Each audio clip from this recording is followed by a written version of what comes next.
Tak zápas sa začal pre nás super, 4 strely, 4 góly. Tú prvú tretinu sme zvládli, myslím, že fajn, síce potom sme trošku zaspali, ale tak tá druhá tretina rozhodla, tam sme sa dostali veľakrát do oslabenia a tam sa ten zápas sa zlomil podľa mňa tam a už sme ťahali za kratší koniec, skúšali sme to potom stiahnuť na dve formácie, ale už to nestačilo a v pohode tento zápas bereme. My včera sme vyhrali, dneska sme prehrali, na budúce sa hraje znova od 0-0 a verím, že to dotiahneme do konca a zvíťazíme. Čo to stalo po tých 4 góloch? Ty si myslel, že už ste majster?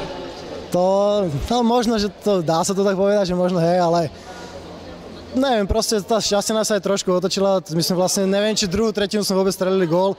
Tam fakt, že to sa nemôže stáť. Začali sme až, podľa mňa nás samých to prekvapilo a trošku nám to uškodilo tie 4 rýchle góly a už potom to videli všetci, jak sa to začalo vyvíjať. No. Záver to ešte vyzeralo, že by ste sa mohli vrátiť do zápasu, ale opäť tam bolo vylúčený sa. No, zase také, vlastne v hlavách, dosť sme si to v hlavách prehrali. Potom už aj tie sily dochádzali, hovorím, že začali sme už potom na dve vlastne formácie a už jednoducho sa to dneska nepodarilo, raz vyhrá, raz prehrá človek, nič sa nedieje, hovorím, že... No hej, vyzerá to, že teraz bude tá pauza, no 5. zápas, hovorím, od 0-0, vôbec sa netreba pozerať na to, čo je za nami, musíme ísť do toho úplne, že bez nejakých predsudkov alebo tak, že čo sa podarilo dneska, čo sa podarilo včera.